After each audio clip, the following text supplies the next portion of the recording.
Hi, my name is Tarek Morshed with the Morshed Group at Sothebys, where we specialize in representing entrepreneurs and founders in residential real estate. Welcome to the Entrepreneurial Home Podcast. This podcast is where Austin's most successful men and women discuss their business journeys and the entrepreneurial home that empowers them to thrive in business and as well in life. On today's episode, we have Robert Boland, CEO of Vault Fine Art Services. Robert Boland has worked as a commercial photographer, shooting for clients such as Landmarks at the Public Art Program of UT Austin and Lora Reynolds Gallery. After a long history of working with various galleries in conjunction with working alongside regional art collectors, handlers, and artists, Boland moved towards his vision of creating an Austin-based fine art services and storage business.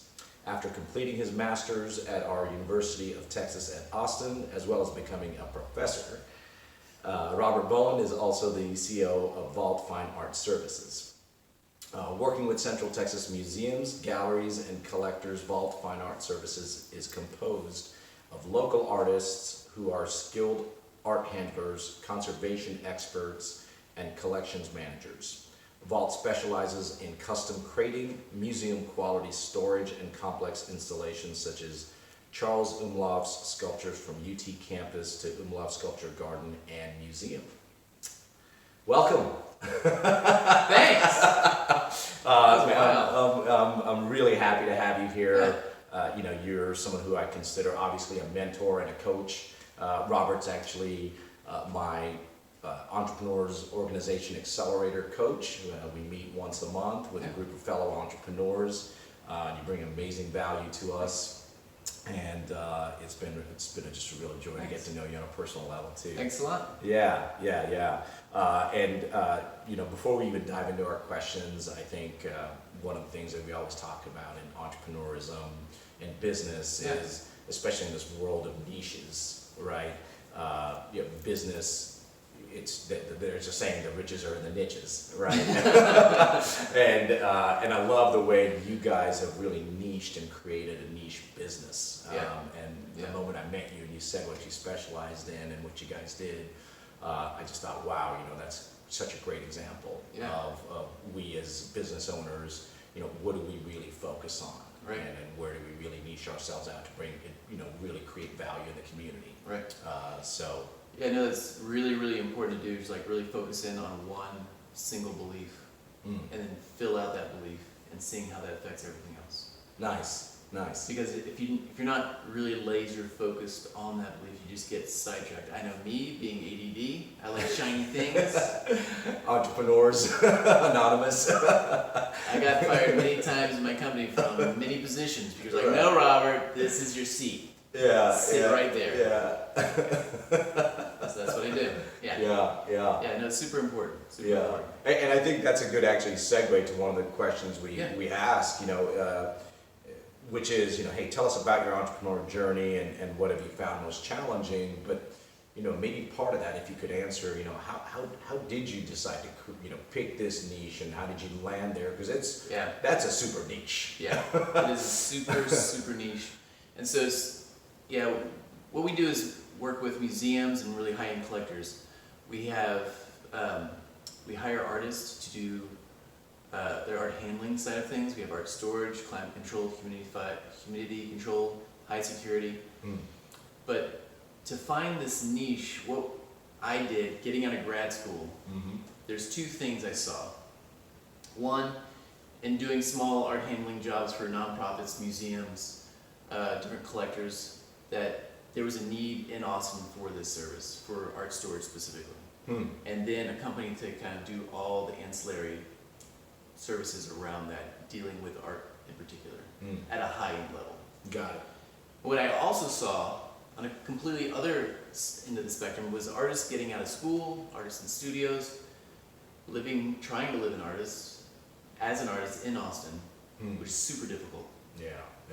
Specifically for artists in Austin, but also artists getting out of school, they don't teach you how to do business, they don't know how to teach you a spreadsheet, your own personal finances, not alone like the materials you're buying and you're selling, and what about the time you put into that, then what about networking What about talking and building your client base? Or not even client base, it's like how to talk to a gallery person, how to talk to somebody that you want to represent, how do you build a relationship? None of that typically is taught in school. And it very true. really made me mad. And so I wanted to solve both of those, and this is the way that it solves my own personal thing. So I want to support artists, I want to support local artists, not only financially, but educationally wise. So we teach them to be smarter about their finances. So in our companies we have benefits. We actually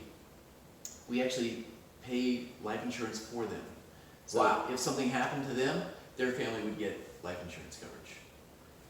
That's pretty amazing in the artist world, especially in period, any employment situation, but especially. Yeah, I mean, it's like these basic necessities that artists don't get that I'm trying to fulfill. So they have like a little step forward.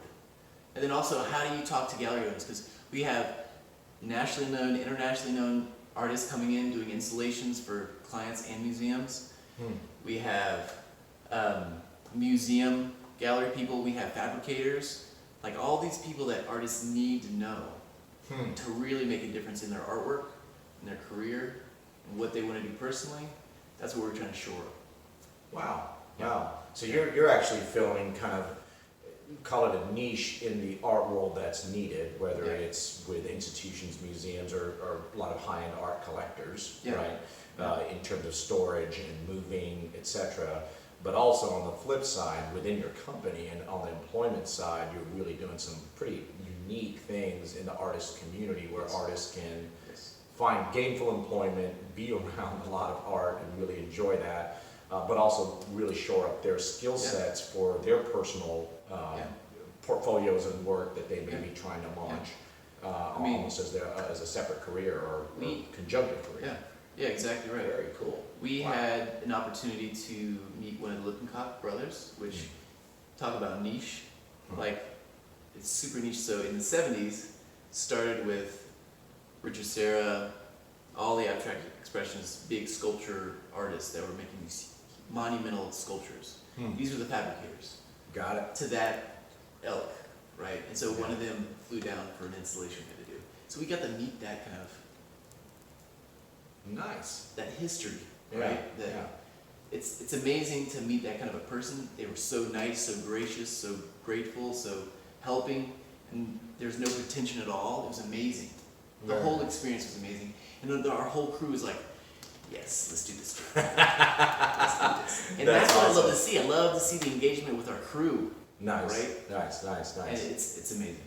Which obviously, as we know, as business owners, the employment side and really doing some things there, building a team that's excited to show up every day, it makes a huge difference, whether it's on the client side or the bottom line. Yeah. Right. Yeah. That's awesome. Your team is number one. Right, I nice. mean, so we're building this other conservation wing, and it's mostly females, and right now we have 12 people, and 2 are females, and the rest are males. But this conservation wing is mostly females, and they're coming in. So I just actually sat down this week with them, and they're like, "Yeah, we really like your crew, because they don't have all these men qualities that we don't like. They're like really good guys, and they're like, it's amazing. So it's gonna be great." They're totally pumped. I'm like, I love the mix. I love just like the spread out, the diversity, the inclusion, all that. It's amazing. Very cool. Very cool. Next question. What made you want to start or move your company in Austin? So in Austin, it's where I went to grad school. And so me and my wife got married here. We were married for I saw the opportunity in 2007. I kept telling my now partners to do it. I was like, you should do this. Or even previous people that have moved on that had most of the market of the high-end clients. It's like, you should do this. This is a great opportunity. They're asking for it. It is happening over and over again. You have the knowledge base. You have all this kind of stuff. You just need to do it. They're like, yeah, it's a little too much work. Maybe. I don't know. That sounds like a lot. I don't know anything about running a business or anything like that. Interesting. We're all artists. Right. Including myself, right? Right. And so that was in 2007. I got married in 2008. I graduated in 2007, married in 2008, I got a Fulbright in 2010, came back, and this whole time I'm like still doing installations and stuff. I come back from the Fulbright, and it's still happening in 2011, 2012. The two guys, my two now partners, I was like, all right, this is what we're doing. Invited them to coffee, went to lunch. I was like, handed them a 23-page, dumb, embarrassingly dumb, naive business plan. Like, this is what we're doing, this is how we're doing it, this is when we're going to do it, and this is who we're going to do it with. Yeah. This is where we're going to do it. Got it. And so I'm going to take care of the business side, and you guys keep doing what you love to do. And they're like, I love to do that. Nice. Let's do that. Nice. And so that's how it all started. In Austin, because this is where we are, we knew the terrain of the art world here, Right. which is really fluctuating. Right. We knew the city was growing, Yes. so it was a good time, and it was right after the recession. Right. And so things are starting to pick back up. Hope we're in people's eyes again. So it was a great opportunity to kind of like start this in a city that was growing, which people from LA, California, New York, wherever we're moving to for tax haven basically. Got it. Which, and for tech, it's like a tech world starting. Sure, yeah. And so there's high people with a lot of funds, a lot of interest in the arts, huge collections coming in to Austin. Got it, yeah. I mean, I didn't see 100% of that. I Right. saw maybe like 25% of that, Uh-huh. but it's just flourished in a way that was great. That's awesome. Yeah. And then correct me if I'm wrong, but you guys are servicing Austin, Houston, Dallas, San Antonio? We're mostly Central Texas. Okay, got it. Depending on what our clients wants needs, we go international. They've flown us out to Cabo, up to Blue Hole, Got it. to Got it. Carolinas, wherever they have a house, Uh-huh. wherever their collection's needed, we go. Okay, got it. But based out of Austin. Based that makes out of sense, Austin. in Central We're trying to Texas. what we're really trying to do is keep it local, keep it personable, really intimate. Nice. So we're like turnkey, and they're like, yeah, I just bought a piece in Italy. It'll be arriving at your place probably in 3 weeks. That Like, must all be right. kind of fun. It's totally awesome. That's Except when they think it's like, yeah, it's like 300 pounds. Right. It's a small marble, 300 pounds. Yeah. This is a 300-pound marble. Just to let everybody know. Yeah. And it's like, I think it was like 1,200 pounds. It was like crazy. We're like, all right, we need to bring the right equipment. We need better. That's equipment. funny. That's funny. Yeah. And I think you guys are on a run rate of about $2 million in revenues Yeah. this year, Yeah. which is amazing. Yeah. Considering you guys started in 2007, local, Central Texas, and focused in that way, and it's really amazing growth. It's really amazing growth. So kind of on the heels of that, how has Austin's real estate market impacted your business? I mean, whether it's on the residential side or on the commercial side, prices going up the way they have has really shown up in businesses, right? So it's affecting us in a number of different levels. On a personal business level, it took us 2 years to find a warehouse space that we could use, that we could renovate. Right. Because they stopped making them in 2008 because of the recession. Right. They didn't make it for like 4 years. So we were hitting this lag that they were starting to make it. They're like, yeah, we'll make this building, but it'll be ready next year. Got it. And so that kind of hit us hard. And knowing that it's like the space we got was limited, and all the tech companies that were moving here at the same time we were building our space was in high demand, so it's expensive. So our margin on storage is not very high at all. Oh, really? But it's a home base for us, and it helps us out with all the other ancillary. Makes sense. Yeah. Makes sense. Did you have to give up? I would assume you had to, but did you have to give up on location? Yes. Yeah. Yeah. We had to totally negotiate a location. I mean, it's an hour drive for me from where I live, and everybody else in the company is like more south. I'm north. Got it. So I have to cross town every day just to get to work.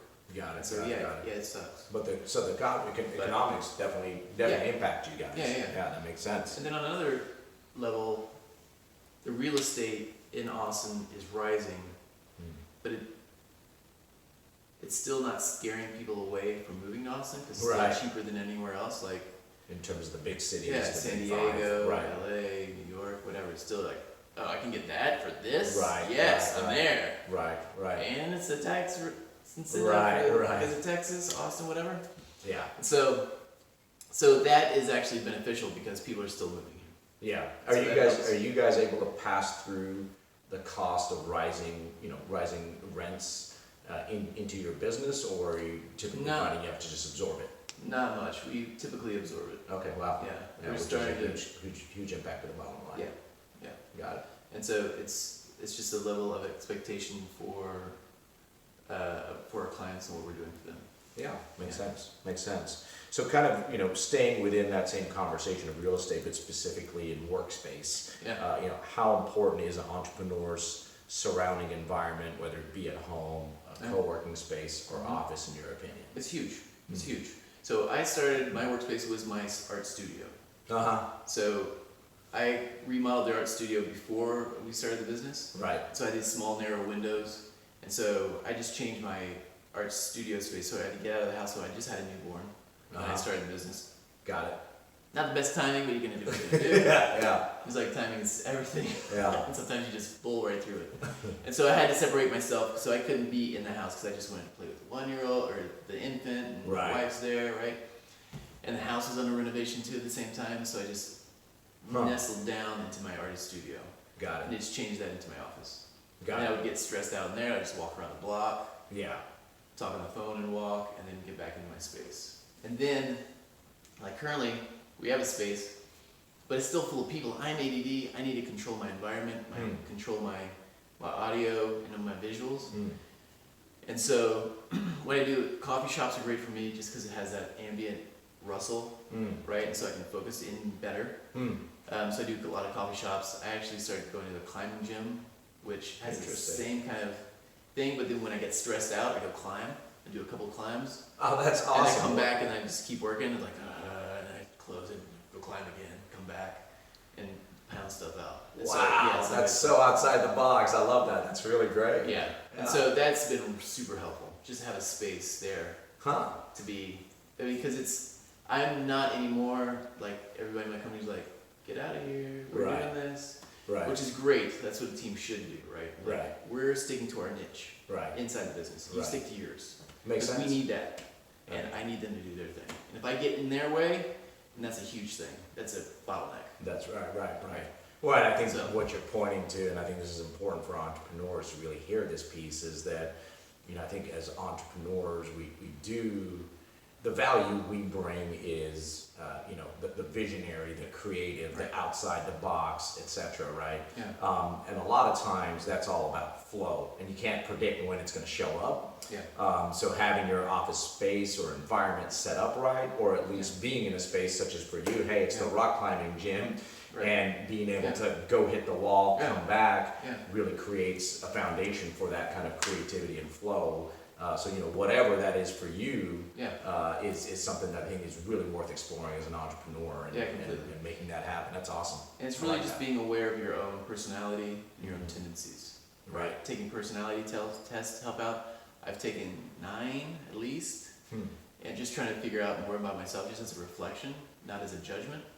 Nice. But then also listening to what you need at that moment. So if I need like a visionary, like if I'm on a vision quest, like I've literally dug a hole in White Sands for a week and lived in a hole for a You week. told me about that one time. It's ridiculous. It blew me away. But it's like you do what you need to do. Right. And for me, I follow my gut a lot more than logic, a lot more emotional based. And so, like at one time I can remember I was at home in it was before graduate school. I took like a 6-year, what they call it, 6-year break between undergrad and grad. And I was sitting in the office because I was like in this transition phase in my dad's office at home, in his office. I was working, I was like, I need to go to the desert. I closed my book, packed my bags, and 3 days later I was in the desert. That's amazing. I was like, I just need to go. Yeah. And it was life changing. It was like, left turn. Nice. Yeah. It was Nice. totally- Very nice. Yeah. And kind of again on this note of working optimally, working in spaces that really support you. Any hacks or tips to really get in the flow of work in the office, at home, or in a co-working space? And you've kind of already mentioned some, so maybe those were it. But just wanted to ask the direct question in case there was anything you'd like to add. So one thing I was thinking about was, like as an entrepreneur, you're wearing a lot of hats. You have a lot of masks on, right? And as you go through, as you get bigger, as you get better at what you do, hopefully you're getting rid of some hats. Yeah.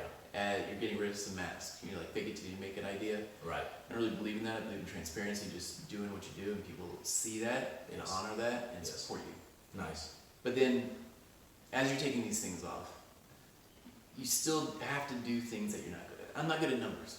So when I look at the books, when I review numbers, when I do finances, personal or business, I have to do them. Right. So I put on my earphones, earbuds, or whatever.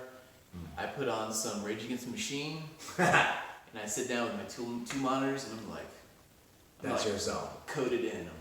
I'm in. Got it. And then everybody knows not to bother me.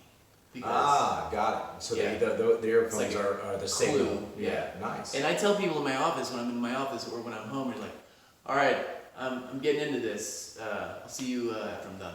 And I just Nice. I lock in. Okay, got it. I can't focus on anything else because it's just so dry. I take off all my notifications, my phone's away, and everything's like cued in, turned off to the one thing. Yeah, And get then in just your some like zone. rage Nice. in my phones. Rage in your work. I like it. Yeah. And hey, closing question. What are either organizations, events, gatherings in town that really support you as an entrepreneur? I think that we're all looking for those kinds of support opportunities throughout the year, monthly, etc. Yeah. Base level, I would get a group that supports you. Mastermind, whether it's a mastermind that you meet, like it's a meetup or something, or school, or friends, or your spouse, your partner, whatever inspires you, or a group of people that you can bounce ideas off of. Got it. For me, I've gone through a number of phases. One, it was a mirror. Like, Interesting. listen, this is what my idea is like. Having that come out and come back in here, like That's powerful feedback. That idea. Right. And so then, powerful mechanism. Yeah, and then next level is like friends. So like every once a month, I'm gonna have beers with my boys, and then if I have something I want to toss out, I can. Yeah. They're like, yeah, that's stupid. That's a really good idea. That's this. What about this? Have you thought about this? And then next level, then I also tried Vistage, which is a business group, like a brainstorming kind of group, very similar to EO. Yeah. It's a for-profit. I don't like how they're structured internally and how they work through things. I was part of that for like a year and a half. Our leader of our group left to go on another business adventure, and so we imploded. And then in that implosion, we found EO. Got it. One of my friends, Hal Dunbar. Yeah. Patriot Plains. Yeah, awesome dude. He found EO first. He was like, dude, you need to do this. I was like, I don't know. He's like, do it. And I was like, okay. And so he's in my forum now. I love EO. I love how they work, their methodology, their beliefs. It's a nonprofit. Yes. Everything about it's awesome. There is limitations, like for EO, you have to make at least $1 million to get in. But they also do Accelerator, which is right under this. This is how we met. Right. Be part of a group that is trying to get to that spot. That, I think, bottom line is like $250. Right. And then you get into that, and then they have workshops, which the main reason why I got into Accelerator is because I'm still learning. Right. I still do not know a lot of stuff. Right. The fundamentals. So, right. Yeah, basic fundamentals. And you go through those things in Accelerator and in these different programs. If you can find some program in your city, state, region. Like we have people coming in from Mexico to Austin just to go to these learning programs. Right. For Accelerator. Exactly. Yeah, you're spot on. It's powerful. Yeah. And so you need a network. Find some kind of network. Yeah. Got it. Yeah. No man's Got it. And where do our listeners, or really anybody in terms of potential clients, customers, find you guys? Sure. Website, Vault, FAS.com, vaultfineartservices.com. Got it. And that's the main place you can. We're also on Instagram. We're just launching like this weekend, like our social stuff, because I don't do social. I know it's important. Don't curse me. But we're starting, with Instagram, Twitter, and Facebook. Awesome. And we're also starting a blog, just to be more transparent of what we do, of what we can do. Got it. Because so much about what we do is confidential. Sure. But people are really interested, usually, of what we do, like behind the scenes, at museums, in the city. Got it. Public work. Got it. Awesome. Hey, I really appreciate you joining us. I think you brought amazing value to the conversation and to people that listen to this. And I hope it helps. Without a doubt, help me, and I'm sure it's going to help a lot of our listeners, especially kind of the mission and the message that you guys really operate within. Thank you, as always, for joining us on the Entrepreneurial Home Podcast. You can listen to any past or future podcasts at www.tarekmorshed.com, and we look forward to being with you next time.